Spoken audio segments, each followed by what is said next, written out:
Screening interviews. फिर क्या करेगी, जो एचआर स्टाफ होगा वो क्या करेगा, डेवलप करेगा कि कहाँ से हमें वो क्वालिफाइड एप्लीकेंट मिल रहा है। ठीक है, अगर उन्हें सीए चाहिए तो वो ऑफ कोर्स किसी यूनिवर्सिटी, ऐसी यूनिवर्सिटी में नहीं जाएंगे जहाँ पर एमबीए या फिर क्या नाम है, बीकॉम या फिर दूसरी ये बीएस वगैरह कराए जा रहे हैं। वो कोई ऐसी जगह टारगेट्स करेंगे जहाँ उन्हें पता होगा कि यहाँ पर इस तरह के इंडिविजुअल्स पास आउट होके निकल रहे हैं। आपने देखा होगा कि हर हर जो इंस्टीट्यूट्स होता है, बहुत सारे जैसे हॉस्पिटल्स होते हैं, ठीक है, नहीं बहुत सारे जैसे कि केएमडीसी है और जाओ है, जीएमसी है, इनके साथ जो है ना इनके हॉस्पिटल की अटैचमेंट्स होती है। क्यों? क्योंकि उन्हें पता होता है कि भाई हमें इस इंस्टीट्यूट का जो है ना एमबीबीएस चाहिए, इस इंस्टीट्यूट का डेंटिस्ट चाहिए, तो वो अटैचमेंट से लेते हैं।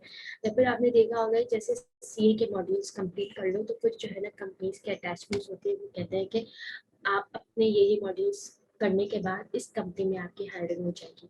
ठीक है, इसी तरह यूनिवर्सिटीज भी लेती है, जो वेल नोन यूनिवर्सिटीज होती हैं, वो सिर्फ जो है ना क्या नाम है एडमिशन्स नहीं देती, बल्कि वो एम्प्लॉयमेंट भी गारंटीड करती है कि अगर आप हमारे पास एक प्रोग्राम कंप्लीट करते हैं तो यहाँ आप इस कंपनी में इस पोजीशन से स्टार्ट करेंगे। ठीक, तो वो सिर्फ जो है ना आपको डिग्री नहीं प्रोवाइड कर रही, बल्कि आपकी एम्प्लॉयमेंट भी क्या कर रही है, रीअश्योर कर रही है। ठीक है, इंश्योर कर रही है। ठीक है, तो इस तरह से क्या कर रहे होते हैं, जो कंपनी होती है उनको जो है ना उनका जो है ना पोटेंशियल एम्प्लॉय मिल जाता है।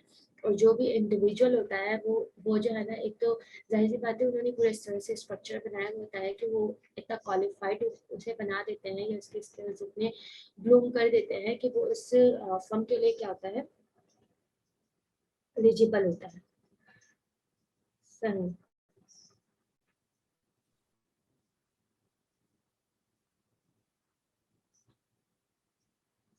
मेरे ख्याल से हसनैन यूनुस, आपने रिकॉर्डिंग पे मेरे ख्याल से नहीं लगाया मेरी क्लास को। मैं लगा लिया, अच्छा लगाया। प्लीज़ मुझे बार बार बोलने में बिल्कुल नहीं अच्छा लगता, पर कोई रिकॉर्डिंग पे लगा लिया करे। बस यही रीज़न है कि मैं नहीं कर पाऊँ, तो ताकि किसी और ने रिकॉर्डिंग की हुई और मुझसे वो शेयर करें। ठीक है, ओके। किसी को कुछ समझना है वो मुझसे पूछ सकते हैं। थोड़ा सा इंटरैक्टिव क्लास रखे तो इससे ये होगा कि आप भी इंजॉय करेंगे क्लास। अच्छा, देन उसके बाद क्या है हमारे पास, HR staff then develop the source of qualified applicant and conduct initial screening interview। ठीक है, क्या कह रहे हैं कि भाई वो टैलेंटेड जो भी उनको जो है ना क्वालिफाइड एप्लीकेंट चाहिए, उसके लिए वो फिर क्या नाम है उसको पहले सर्च करेंगी और देन उसके बाद उसको उसकी वो जो है ना इंटरव्यू और स्क्रीनिंग करेंगे। HR administration, HR administrator, HR administrator, the appropriate test and refer the best applicant to the supervisor। जो मैंने आपको भी पहले नहीं बताया था कि जो इम्प्लाइड अथॉरिटी है वो बेसिकली यही कर रही होती है। क्या कर रही होती है कि HR एडमिनिस्ट्रेटर क्या करता है, अप्रोप्रिएट टेस्ट लेता है और फिर वो रेफर करता है उस इंडिविजुअल को, उस एप्लीकेंट को टू द सुपरवाइजर। ठीक है, सुपरवाइजर को वो क्या करता है, रेफर करता है कि इस इंडिविजुअल का जो है ना हमने टेस्ट ले लिया है, now you are conduct the interview. ठीक है, और सेलेक्ट, ठीक है, सेलेक्ट वेदर इट्स क्वालिफाइड। बहुत से लोग जो है ना इंटरव्यू में भी डिस्क्वालीफाई हो जाते हैं। ठीक है, टेस्ट क्लियर कर लेते हैं, इंटरव्यू में डिस्क्वालीफाई कर लेते हैं कि भाई कम्युनिकेशन स्किल्स अच्छी नहीं है या फिर स्पीकिंग पावर अच्छी नहीं है या ऑल ओवर मैच नहीं कर रहे, क्या नाम है पोस्ट को मैच नहीं कर रहे हैं, या फिर बहुत से जो है ना क्या नाम है उस टाइम, क्योंकि जब आप इंटरव्यू दे रहे होते हैं तो आपका जो स्टेट होता है वो बहुत ज़्यादा आप स्ट्रेस में होते हो, क्योंकि आप लोग आपको जज कर रहे होते हैं उस टाइम, जो भी पैनल बैठा हुआ होता है, तो वो जो पैनल आपको जज कर रहा होता है उसका भी एक प्रेशर होता है, उस प्रेशर को भी कॉप अप करना एक आर्ट होता है। तो एक्चुअली जो वहाँ पर आपका इंटरव्यू कंडक्ट कर रहे हैं तो आपके प्रेशर आपको ये भी जज कर रहा होता है कि इंडिविजुअल को अपने नर्व पे कितना होल्ड है। ठीक है, कि वो कितना अच्छा कॉप अप कर रहा है अपने स्ट्रेस को लेके, क्योंकि वो उनको पता होता है कि नेचुरली इंडिविजुअल जो भी बैठा हुआ होगा स्ट्रेस का लाजमी होगा। तो ये चीज़ें भी काउंट हो रही होती है, इसका ड्रेसिंग स्टाइल कैसा है, इसका स्पीकिंग पावर कैसा है, रिटन टेस्ट तो क्लियर कर लिया, ये चीज़ें भी काउंट होती है। बहुत से लोग इंटरव्यू में भी रिजेक्ट हो जाते हैं। ठीक है, तो ये जो होता है क्या नाम है, HR जो है ना टेस्ट लेने के बाद इसको क्या कर रही थी, रेफर कर देती है सुपरवाइजर को, और फिर उसके बाद वो इंटरव्यू लेके अपनी मर्जी से सिलेक्शन करते हैं, ठीक है। उसके बाद ये जो है ना हमारे पास स्मॉल कंपनी का ऑर्गेनाइजेशनल चार्ट आ गया, जिसमें हमारे पास मैनेजर्स है, लेबर रिलेशन है एंड ह्यूमन रिसोर्स सबसे टॉप पर है। देन उसके बाद ह्यूमन रिसोर्स administrative coordination है, and then इसके बाद senior human resource coordinator है, and then after it we have senior human resource coordinator and office journalist है, ठीक है। एंड इसके बाद इन्होंने एक चार्ट दिया हुआ है, और इसमें इन्होंने देखा है कि कितनी परसेंटेज जो है ना employment and recruitment to handle percentage of all employer, ठीक है। इन्होंने एक्स एक्सेस पे इन्होंने डिपार्टमेंट्स दिए हैं, ठीक है, कि कौन से डिपार्टमेंट रिक्रूटमेंट में कितना पार्टिसिपेट कर रहे हैं, कितना होल्ड है, ठीक है। और इधर इन्होंने क्या नाम है सबसे पहले इंटरव्यू में जो है ना एचआर डिपार्टमेंट का जो है ना तकरीबन 25% मतलब रोल होता है, एंड देन फर्दर रोल जो होता है वो अदर डिपार्टमेंट्स का भी होता है, ठीक है। एंड देन रिक्रूटमेंट जो रिक्रूटिंग होता है, जो उसके बाद इंटरव्यू के बाद रिक्रूटिंग होता है अदर देन कॉलेज रिक्रूटिंग, ठीक है, कॉलेज के अलावा। अच्छा, ये जो भी डेटा दिया हुआ होगा ये ऑफ कोर्स यहाँ की बुक नहीं है, यूएस की बुक है, ठीक है, तो ये वहीं का डेटा होगा, पर हम एक आइडिया ले सकते हैं इससे, ठीक है। हम एक आइडिया ले सकते हैं, और क्या नाम है पाकिस्तान में, क्योंकि फर्स्ट ये डेटा हमें पता नहीं मिल सकता है, नहीं मिल सकता है, पर ये यूएस की बुक है तो इसमें यूएस का ही दिया हुआ इन्होंने, बट हम एक आइडिया ले सकते हैं कि इस तरह से चीजें वर्क करती है, ठीक है। फिर इसमें रिक्रूटमेंट में क्या होता है, हमारे पास तकरीबन 62% जो है ना क्या नाम है एचआर डिपार्टमेंट की इन्वॉल्वमेंट होती है, ठीक है। फिर क्या है टेम्पररी लेबर एडमिनिस्ट्रेशन में भी हमारे पास क्या होता है, हमारे पास तकरीबन 55 तक जो है ना एचआर डिपार्टमेंट की इन्वॉल्वमेंट होती है, और उसके बाद हमारे पास अदर डिपार्टमेंट्स की होती है। अच्छा, प्री एम्प्लॉयमेंट टेस्ट में जो है ना एक्सेप्ट दी ड्रग्स टेस्ट, ठीक है, ड्रग्स टेस्ट के अलावा जो प्री एम्प्लॉयमेंट टेस्ट होते हैं, जो साइकोलॉजिकल टेस्ट होते हैं, फिटनेस टेस्ट होते हैं, मेडिकल टेस्ट होते हैं, उसमें जो होता है हमारे पास तकरीबन 62% जो है ना हमारे पास एचआर की इन्वॉल्वमेंट होती है, और अदर डिपार्टमेंट की इन्वॉल्वमेंट काफ़ी हद तक कम है, ठीक है। कॉलेज रिक्रूटमेंट में हमारे पास क्या होती है 48% के एचआर डिपार्टमेंट की इन्वॉल्वमेंट होती है, एंड उसके बाद 48 to 65% अदर डिपार्टमेंट्स की होती है, ठीक है। तो ये हमारे पास जो है ना क्या नाम है डिपार्टमेंट इन्वॉल्वमेंट्स बता दिए चार्ट, जो कि जाहिर सी बात है यहाँ का नहीं है, हमने एक आइडिया ले लिया कि इस तरह से कितनी इन्वॉल्वमेंट किसकी होती है। देन इसके बाद changing environment of HR management. अच्छा, अब जब से टेक्नोलॉजी आई है, जब से चीज़ें थोड़ी सी जो है ना क्या नाम है ऑटोमेटिक हुई है, तो हमारे पास जो एचआर डिपार्टमेंट का रोल है वो भी किसी तरीके से काफ़ी चेंज हो गया है। देखो, सबसे पहले क्या होता था, took over hiring and firing from supervisor. पहले क्या होता था, जब हायरिंग होती थी या जब फायरिंग होती थी वो कौन करता था, सुपरवाइजर ही करता था। अब ऐसा नहीं है, अब हायरिंग भी हमारी क्या होती है एक क्या नाम है सॉफ्टवेयर के थ्रू हमारे पास भाई ऑनलाइन एक सिस्टम बनाया हुआ है, उसके थ्रू हो रही है, और परफॉर्मेंस अप्रेजल भी हमारे पास जो है ना सॉफ्टवेयर से हो रही है, अगर हम उसको रीड नहीं कर रहे तो फायरिंग भी उसके अकॉर्डिंग ही हो रही है, पे रोल भी हमें उसी हिसाब से मिल रही है, एंड बेनिफिट प्लान्स एडमिनिस्ट्रेशन पे, ठीक है। नहीं आया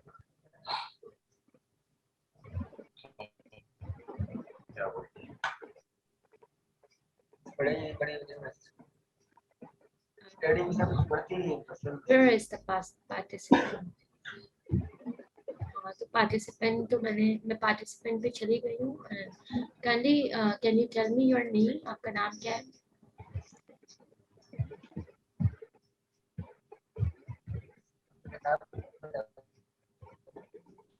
नीचे लिखने चल रहे हैं तो नवाब शरीफ नवाब शरीफ लिखना नवाब शरीफ को करना पता नहीं ना मुझे क्या पता नवाब शरीफ के नाम से याद ना भी देख लेना। अच्छा, मैंने आपको अलाउ कर दिया है अबे रिकॉर्डिंग, नहीं ठीक बे बोलेगी कौन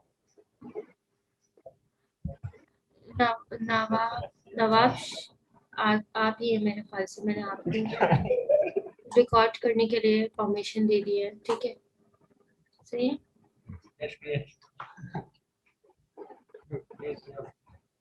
फाइन, ओके। ये जो बाकी लोग हैं वो खाली अपना माइक अनम्यूट कर दें। ठीक है, चला कि नहीं इसको?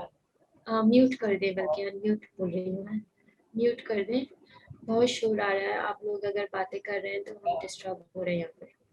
हाँ ना यार, नहीं आता तो कहाँ से करेंगे? सही बात है यार। ओके, अच्छा, टुक ओवर द हायरिंग, मैं आपको यही बता रही थी, the changing environment of HR management. जब से हमारे पास टेक्नोलॉजी आई हुई है तो हमारे पास जो एचआर मैनेजमेंट है उसकी जो है ना, क्या नाम है, एनवायरनमेंट, एनवायरनमेंट चेंज हो गया है। बेटी ये अपना माइक म्यूट कर दें आप please,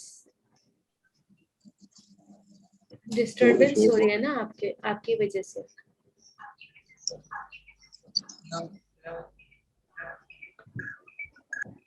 kindly mute your mic please. अगर आपको कुछ पूछना है तो फिर आप अनम्यूट कर लें, ठीक है। वैसे आप इसको जो है ना म्यूट ही रखें तो ज्यादा सही है, अगर आपके बैकग्राउंड में शोर है, ठीक है। क्योंकि आपकी वजह से और क्लास भी डिस्टर्ब हो रही है ना। अब एक हम यहाँ पर एक सब्जेक्ट पढ़ रहे हैं, तो अगर कुछ बच्चे सीरियस तरीके से नहीं ले रहे हैं तो कुछ तो बाकी में ही समझने के लिए ले रहे होंगे ना, तो आप उनको, उनका जो है ना, क्या नाम है, वो डिस्टर्ब मत करें टेम्पो, ठीक है। अच्छा, took over the hiring and firing from supervisor and payrolls and benefits plan administration, ठीक है। यानी कि जो हमारे पास हायरिंग फायरिंग होती थी वो सब क्या हो गया है, पहले हमारे पास एक सुपरवाइजर ही हायर करता था, सुपरवाइजर ही क्या करता था, फायर करता था, जो ओल्ड और ट्रेडिशनल हमारे पास ऑर्गेनाइजेशन थी। But now things are get change, क्योंकि अब हमारे पास रिक्रूटमेंट सिस्टम और पेरोल हो गया या बेनिफिट्स हो गए, फायरिंग हो गई, सब फायरिंग हो गई एम्प्लॉयज की, ये सब हमारे पास क्या हो गया है, ऑटोमेटिक हो गया है। अब अगर आप एक जगह से क्या नाम है अप्लाई कर रहे हैं और आपके पास एप्लीकेशन आप फिल कर रहे हैं और आप एलिजिबल नहीं है, तो वहीं पर रिजेक्ट हो जाता है। तो अननेसेसरी लोग अप्लाई ही नहीं कर सकते, ठीक है। तो क्या नाम है, जो एलिजिबल है वही अप्लाई करेगा, जो एलिजिबल नहीं है वो अप्लाई कर ही नहीं सकता। तो एक वहां पर एक थोड़ी सी आपकी स्क्रीनिंग हो जाती है, ठीक है।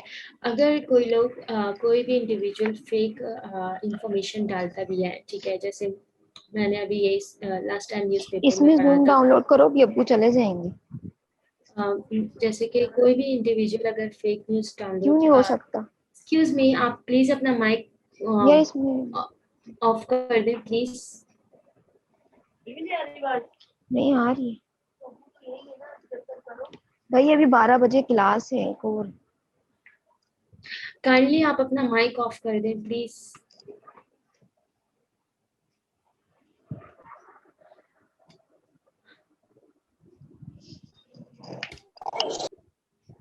ओके, तो अगर कोई भी इंडिविजुअल अगर कोई किसी तरह से फेक डॉक्यूमेंट्स डालता है या फेक इंफॉर्मेशन डालता है, तो वो क्या होता है, उसको फिर सू कर दिया जाता है, ठीक है। और क्या नाम है, इस तरह से चीजें होती हैं। और देन उसके बाद इन्होंने बोला है कि in 1933 added protecting the firm its in its interaction with union responsibility labour relations, ठीक है। अच्छा, 1930 में जो हमारे पास यूनियन ने रिप्रेजेंट किया था कि बेटर वेजेस और वर्किंग कंडीशन जो है ना, ये न्यू मेजर्स है डेमोक्रेसी के, ठीक है, उसमें इन्होंने ये रिप्रेजेंट किया था। Americans of many background now believe the right to vote was not enough, that the right should also extend to the workplace. Employer should not have absolute power. यानी वो यही नहीं कह, वो कह रहे हैं कि ये हमारे पास अच्छी पे देना और अच्छी वर्किंग कंडीशन देना, it's a part of democracy, ठीक है, वर्किंग डेमोक्रेसी, ठीक है, कि भाई ये एक इंडिविजुअल, एक वर्कर का एक राइट है, ठीक है, फंडामेंटल राइट है। इसके अलावा भी जो एम्प्लॉयर होता है उसके पास एब्सोल्यूट पावर नहीं होनी चाहिए, ठीक है, पार्टिसिपेटिव होना चाहिए, यानी कि जो एम्प्लॉयज हैं उनके पास जो है ना पार्टिसिपेशन जो है ना, क्या नाम है, पावर होनी चाहिए। तो ये 1913 में इन्होंने एक क्या नाम है ऐड किया था चीजें, ठीक है, लेबर रिलेशंस, ठीक है। देन इसके बाद क्या है, assume organisational responsibility for equal employment and affirmative actions, ठीक है।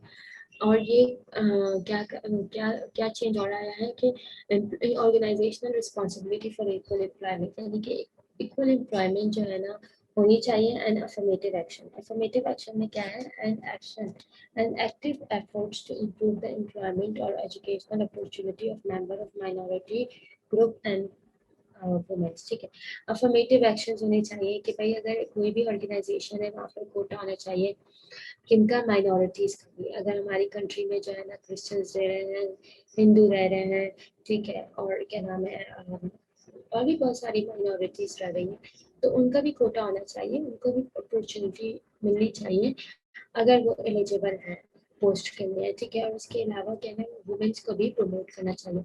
आपने ये भी देखा होगा जैसे न्यूज़पेपर में आप एड्स वगैरह देखते हैं जॉब अपॉर्चुनिटीज के साथ के नाम से या फिर कैरियर अपॉर्चुनिटी के नाम से, तो उसमें ये भी लिखा हुआ होता है कि फीमेल कैंडिडेट आर इनकरेज्ड। ठीक है, ठीक है, कि जो फीमेल कैंडिडेट होगा उनको अप्रिशिएट किया जाएगा अगर वो अप्लाई करते हैं या इनकरेज किया जाएगा।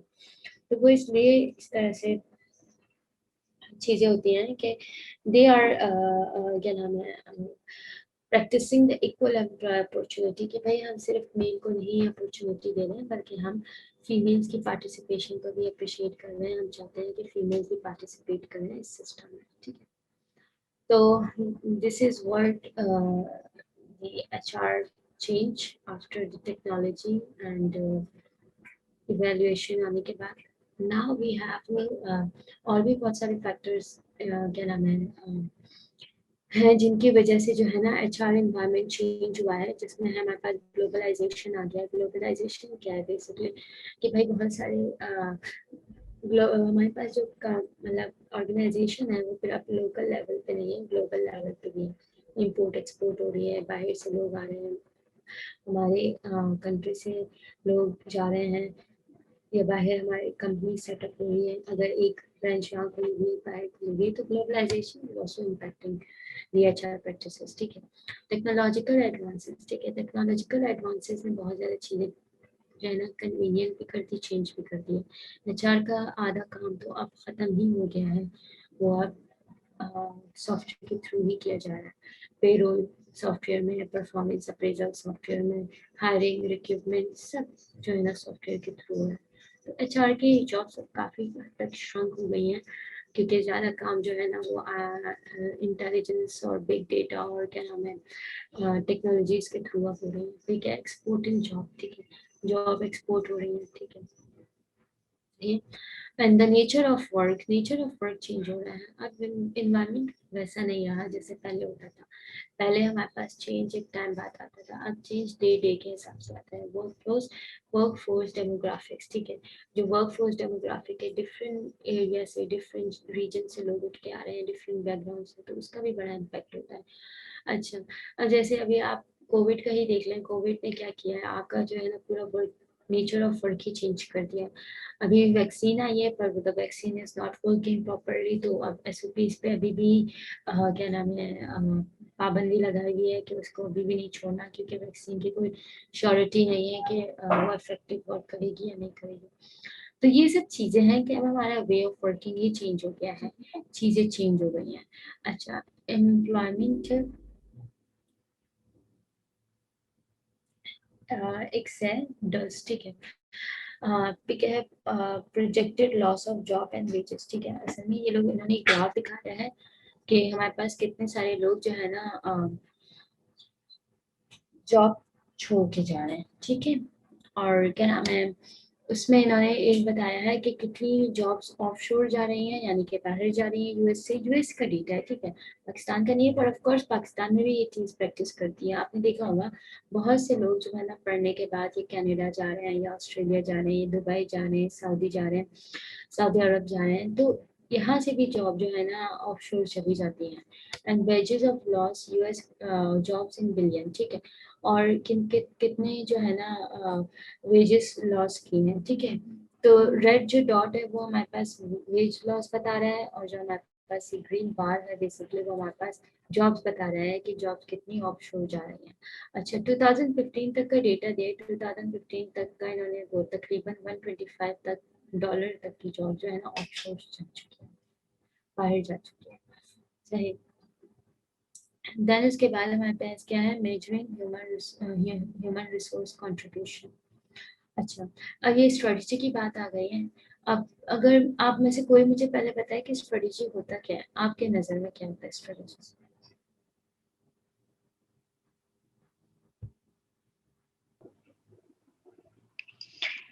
किसी चीज की प्लानिंग पहले से करना। किस तरह की प्लानिंग करना?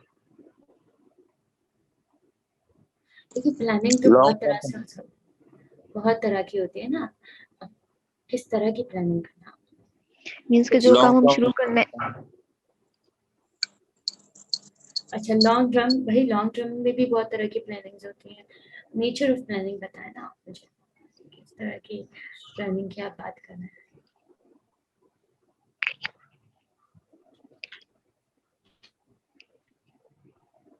कोई और मुझे आंसर कर दे।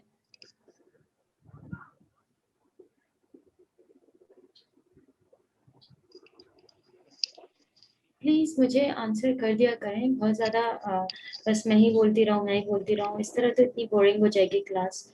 आप प्लीज पार्टिसिपेट करें, कोई मुझे गलत गलत सही कुछ नहीं होता, पार्टिसिपेट करें जो भी आपके दिमाग में आ रहा है। आप एटलीस्ट वो तो मुझे बताएं कि मैम हमें ये लगता है इस तरह से।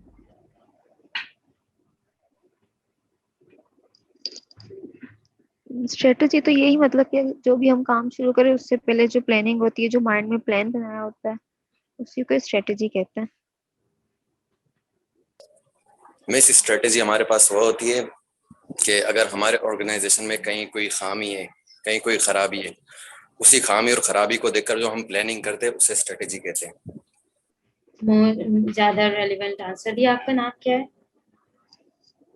मैं हसीब महमूद। असीम महमूद ने थोड़ा मतलब थोड़ा डिफाइन कर दिया ना कि भाई प्लानिंग किस तरह की प्लानिंग। और बताएं और कोई बताएं।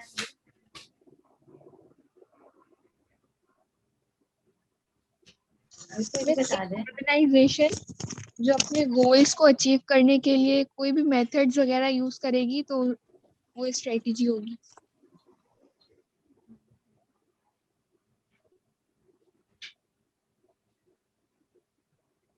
अच्छा, और कोई मुझे बता रहे हैं? भाई क्लास में इतने सारे बच्चे हैं ना, एटलीस्ट कुछ तो 10% पीपल्स तो पार्टिसिपेट करें। सिर्फ मुझे 4 बच्चों का क्या नाम है फीडबैक मिला है। मैम स्ट्रेटजी बेसिकली मैम एक प्लानिंग का ये कंपनी। है ना कि गोल्स जी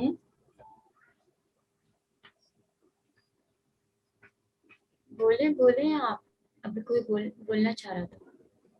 जरिया आप बोल रहे हैं। जी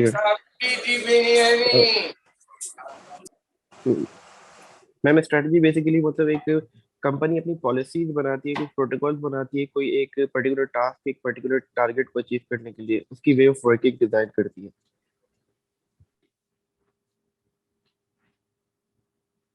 सही। और दूसरी जो लड़की कौन थी, कुछ बताना चाह रही थी मुझे।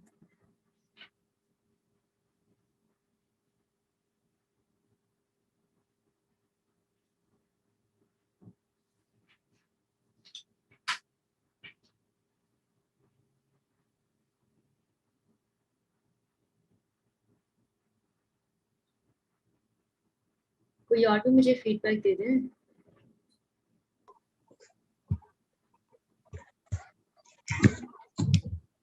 मैम वो स्ट्रेटजी उसको कहते हैं कि ऑर्गेनाइजेशन कोई भी अपना ऐसा मतलब जो एक प्लान तैयार करे, वो प्लान जिससे वो अपने ऑर्गेनाइजेशनल गोल को जो है ना मैक्सिमम हासिल कर सके। एक ऐसा गोल जिससे वो अपने लॉन्ग टर्म जो है एक ऐसी प्लानिंग जिससे वो अपने लॉन्ग टर्म जो है ना गोल्स को जो है ना ऑर्गेनाइजेशन हासिल करे, उसे स्ट्रेटजी कहते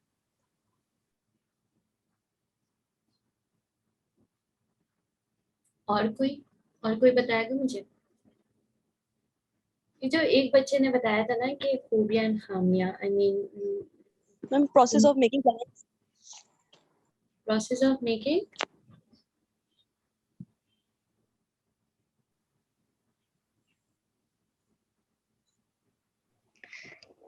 मैम फॉर अचीव सक्सेस के लिए भी स्ट्रेटजी यूज कर सकते प्लान्स हैं। ऑर्गेनाइजेशन के लिए जो सक्सेस है उसके लिए भी स्ट्रेटजी यूज कर सकते हैं। देखिए, फर्स्ट ऑफ ऑल हम तो कोई भी प्लानिंग करते हैं तो ऑफ कोर्स किसी चीज को अचीव करने के लिए ही करते हैं, ये तो एक अंडरस्टूड सी बात है। बट हमें स्ट्रेटजी का वर्ड क्यों यूज कर रहे हैं? अगर स्ट्रेटजी का वर्ड यूज कर रहे हैं तो it means there is something special about it. ये थोड़ी सी हटके बात हो गई ना। मैं वही आपसे पूछना चाह रही हूँ कि इसमें ऐसी क्या बात है जो कि हम कहेंगे कि हाँ नहीं ये स्पेसिफिक हम इस चीज़ के लिए इस्तेमाल करें। जैसे कि अभी मुझे एक बच्चे ने बताया कि हम अपनी जिन्होंने बताया कि वीकनेसेस और स्ट्रेंथ, ठीक है, यानी खामियां खूबियों को देखते हुए आधी डेफिनेशन है बट एटलीस्ट थोड़ा सा जो है ना करीब करीब। अच्छा, आप लोग मुझे ये बताएं, आप लोग ने सॉट एनालिसिस पढ़ा हुआ है कि व्हाट इज सॉट एनालिसिस?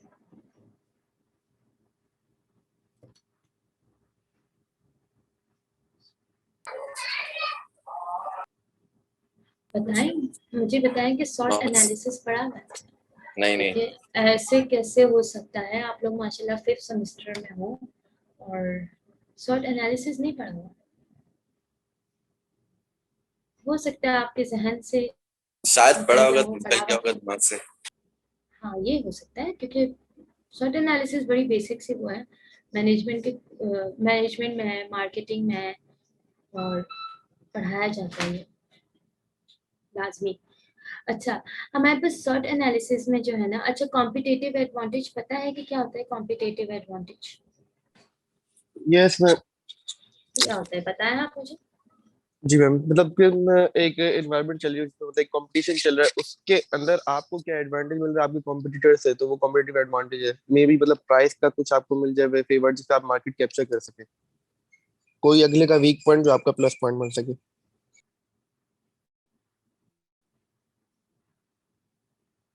सही, अच्छा आंसर है। इसके अलावा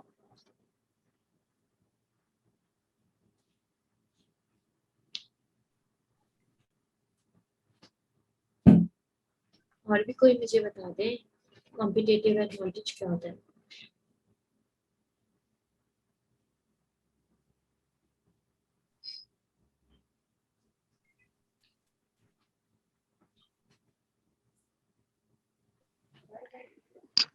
मीन्स कि अगर दो पर्सन एक ही तरह का प्रोडक्ट बना रहे हैं पर एक का इतना ज्यादा सेल नहीं हो रहा तो दूसरे का हो रहा है, तो उसको एडवांटेजेस ही होगा। तो सेल किस वजह से हो रहा है, आप मुझे ये बताएं। उसकी प्रोडक्ट ज्यादा अच्छी होगी, उसके प्राइस अच्छे हो सकते हैं जो कस्टमर इजीली कंज्यूम कर सके। मिस यहाँ क्वालिटी का भी डिफरेंस हो सकता है। क्वालिटी भी हो सकती है। ठीक है, बट आप कॉम्पिटिटिव एडवांटेज को इस तरह से डिफाइन नहीं कर रहे जिस तरह से डिफाइन करना चाहिए। बात आप वैसे सही बोल रहे हैं। अच्छा, और कोई मुझे बता दे कॉम्पिटिटिव एडवांटेज क्या होता है?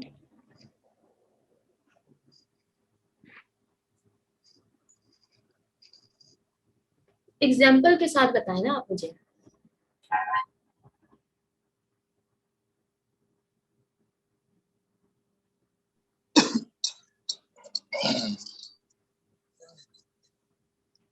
बोलने ही कर रहा हूँ। मैं वेट कर रही हूँ, कोई मुझे एक अच्छा एग्जाम्पल के साथ बता दे। मिस कॉम्पिटिटिव एडवांटेज कहते हैं कि जब आप कोई ऐसी पॉलिसी अडॉप्ट करें जिसकी वजह से आप अपने कॉम्पिटिटर से सबकत ले जाएं, जैसे कि कोई नई टेक्नोलॉजी लिया है जो आपके कॉम्पिटिटर्स के पास नहीं है, तो वो आपको एडवांटेजेस कॉम्पिटिटिव एडवांटेज देगी।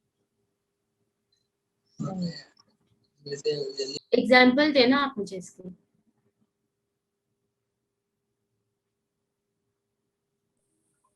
मिस हमारे पास कॉम्पिटिटिव इन्वायरमेंट ये हो सकता है कि अगर दो कंपनी है, दोनों एक प्रोडक्ट बना रही है, एक कंपनी की प्रोडक्ट ज्यादा बिक रही है तो दूसरे की नहीं बिक रही, तो यहाँ पर उसको अपनी प्राइस रिड्यूस करनी चाहिए कि ताकि उसकी भी प्रोडक्ट आगे बिके या फिर वो क्वालिटी बढ़ाए। रियल लाइफ को एग्जांपल दे, इतनी सारी कंपनीज है, आप किसी की भी एग्जांपल दे रहे हैं, बात तो आपको समझ आ ही रही है।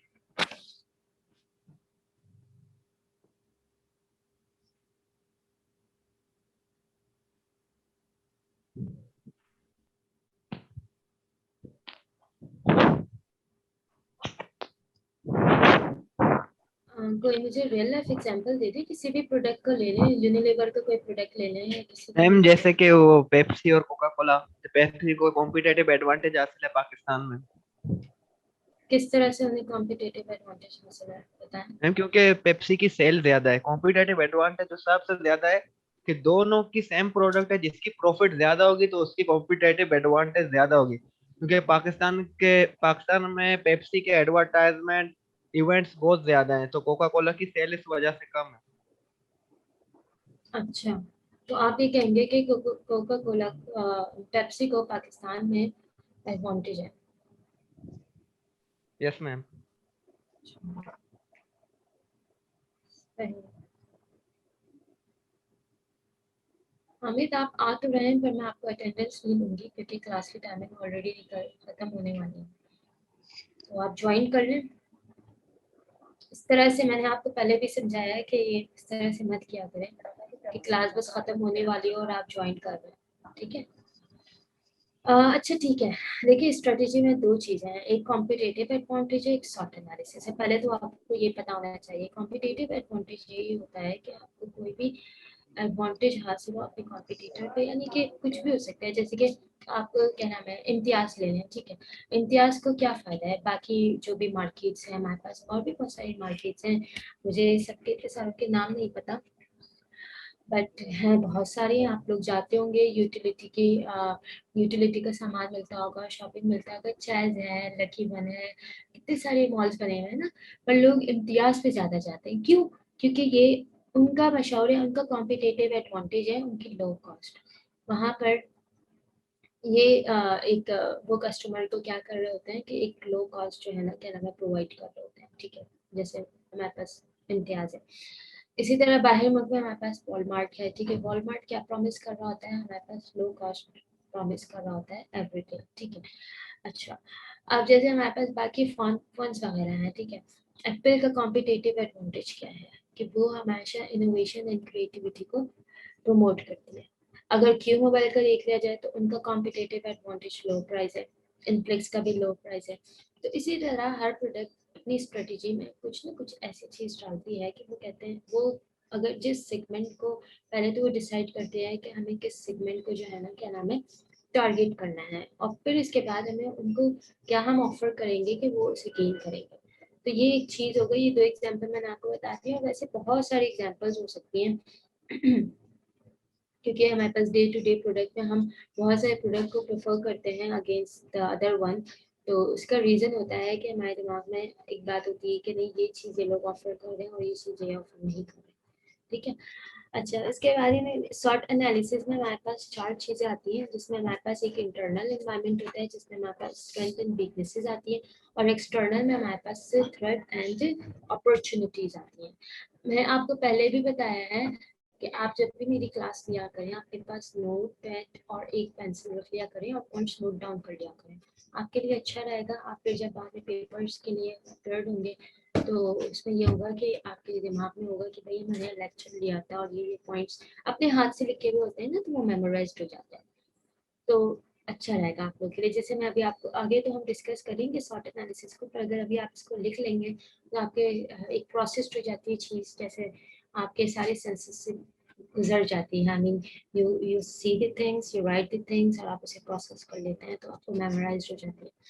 तो हमारे पास इंटरनल एनवायरनमेंट पे स्ट्रेंथ एंड वीकनेसेस आ गए, और एक्सटर्नल एनवायरनमेंट में हमारे पास थ्रेट एंड अपॉर्चुनिटी आ गई। तो कंपनी क्या देखती है, कंपनी देखती है कि भाई हमारा स्ट्रेंथ क्या है, ये हमारी स्ट्रेंथ है, अपनी स्ट्रेंथ को जो है ना अपना कॉम्पिटिटिव एडवांटेज बनाएगी, वीकनेस को ओवरकम करेगी, और जो एक्सटर्नल एनवायरनमेंट है उसमें हमारे पास क्या क्या अपॉर्चुनिटी है। एक्सटर्नल एनवायरनमेंट में हमारे पास कोई भी अपॉर्चुनिटी हो सकती है, यानी जैसे कि अब हमारे पास अभी जब कोविड-19 आया था तो उसके एनवायरनमेंट में क्या अपॉर्चुनिटी थी, सारे ऑनलाइन बिजनेस की अपॉर्चुनिटी थी। तो जूम को पहले कोई जानता भी नहीं था इस ऐप को कि जूम होती क्या है, सब ज़्यादातर लोग व्हाट्सएप वगैरह पे जो है ना यूज करते थे और फिजिकल होती थी चीज़ें। But after the covid zoom के एक जो है ना क्या नाम है स्टॉक मार्केट ही बढ़ गई। क्यों? क्योंकि भाई हमारे जो इन्वायरमेंट है वो सब ऑनलाइन पे शिफ्ट हो गया है। तो एक्सटर्नल इन्वायरमेंट में क्या अपॉर्चुनिटी है, जैसे अभी कोविड का चल रहा है, वैक्सीन वर्किंग नहीं करी है, इस इन्वायरमेंट में क्या चीज़ जो है ना क्या अपॉर्चुनिटी है एंड थ्रेट क्या है। थ्रेट ये है जिन ऑर्गेनाइजेशन को यूज नहीं आ रहा टेक्नोलॉजी का ठीक, या उनके पास ऐसे सिस्टम नहीं है कि वो अपने जो भी क्लाइंट्स हैं, जो भी कस्टमर्स हैं, उनको जो है ना ऑनलाइन सर्विसेज प्रोवाइड कर सकते हैं, या टेक्नोलॉजिकली उनको एज नहीं है, तो ये सब चीज़ें क्या है, उनके लिए थ्रेड है। ठीक है, ये थ्रेड और भी तरह से हो सकते हैं, फाइनेंशियली स्ट्रांग नहीं है, या फिर उनका स्टाफ इतना स्किल्ड नहीं है, या इतना अच्छा नहीं है, उनके पास टेक्नोलॉजी तो हर तरह की है, सारे उनके जो है ना अच्छे अच्छे लैब्स बने हुए हैं, सब बने हुए हैं, भाई जो स्टाफ है उनको यूज करने ही नहीं आ रहा, यानी स्किल्ड एम्प्लॉयड नहीं है। तो ये सब चीज़ें जो है ना ऑर्गेनाइजेशन देखेगी अपना इंटरनल और एक्सटर्नल इन्वायरमेंट, और उसके थ्रू क्या करेगी, उसके अकॉर्डिंग जो है ना वो अपना कॉम्पिटिटिव एडवांटेज को मेंटेन करेगी। हम इसको एक दफ़ा रीड कर लेते हैं। The company long term plan, ठीक है, जाहिर सी बात है ये लॉन्ग टर्म प्लान होता है। Long term plan doesn't mean कि 10 से आगे 5 साल का प्लान होगा, लॉन्ग टर्म प्लान 1 साल का भी हो सकता है। जैसे अब इन्वायरमेंट है, इसमें लॉन्ग टर्म प्लान जो है ना वो बस 6 या 1 ईयर, क्योंकि बहुत अनप्रेडिक्टेबल एनवायरनमेंट में हम एग्जिस्ट कर रहे हैं। The company long-term plan for how it will balance its internal strength and weaknesses, कि अपने internal strength and weaknesses को वो किस तरह से balance करेगी with it external opportunity and threat। ठीक है, जो भी external opportunity या threat है, उसके साथ वो अपने internal strength and weaknesses को किस तरह से balance करेगी। To maintain a competitive advantage, क्या करने के लिए, मेंटेन करने के लिए या सस्टेन करने के लिए कॉम्पिटिटिव एडवांटेज को। ठीक है, कॉम्पिटिटिव एडवांटेज होगा तो आपकी प्रोडक्ट बिकेगी, नहीं होगा तो आपकी प्रोडक्ट नहीं बिकेगी। देन उसके बाद वो क्या बोल रहे हैं, उसके बाद बोल रहे हैं कि HR manager today are more involve in partnering with their top manager in both designing and implementing their companies strategy. यानी कि पहले तो सिर्फ जो है ना हमारे पास टॉप मैनेजमेंट जो है ना डिसीजंस लेती थी कोई भी स्ट्रेटजी को प्लान करने के लिए, डिजाइन करने के लिए, but now the things are get change. ठीक है, अब क्या करते हैं, HR को भी इन्वॉल्व करते हैं, पार्टिसिपेटिव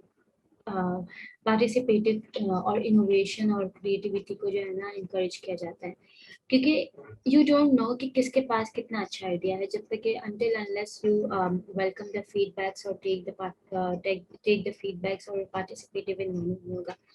पहले जो 90s का दौर था उसमें हमारे पास कंट्रोल एलिमेंट ज़्यादा था, फिर आहिस्ता आहिस्ता शिफ्ट होने लग गया कंट्रोल से जो है ना वो पार्टिसिपेटिव। ठीक है, तो अब जो है ना क्या नाम है, पार्टिसिपेटिव ज़्यादा है, वैल्यू किया जाता है, क्योंकि कंपटीशन बहुत ज़्यादा बढ़ गया है। तो जो टॉप मैनेजमेंट होती है वो चाहती है कि हम फोकस्ड ना रहें, हम लिमिटेड ना रहें, बल्कि हमारे पास डिफरेंट स्पेक्ट्रम के आइडियाज़ हो और डिफरेंट टैलेंट और इनोवेशन और डिफरेंट ट्रिक्स और टेक्निक्स हो, ताकि हम क्या करें, कॉम्पिटिटिव एडवांटेज गेन कर सकें। अच्छा, टॉप मैनेजमेंट वांट टू सी, देखें ये यही बात बोल रहे हैं कि वो क्या चाहते हैं कि वो देखें precisely how the HR management plan will make the company more valuable. वो यही देखना चाह रही है कि भाई जो HR मैनेजर है, अगर हमने इसे हायर किया हुआ है और इसे सैलरी दे रहे हैं, तो ये किस तरह से कंपनी को वैल्यू ऐड कर रही है, यानी वैल्यू ऐड कर रही है, नहीं ऐड करी,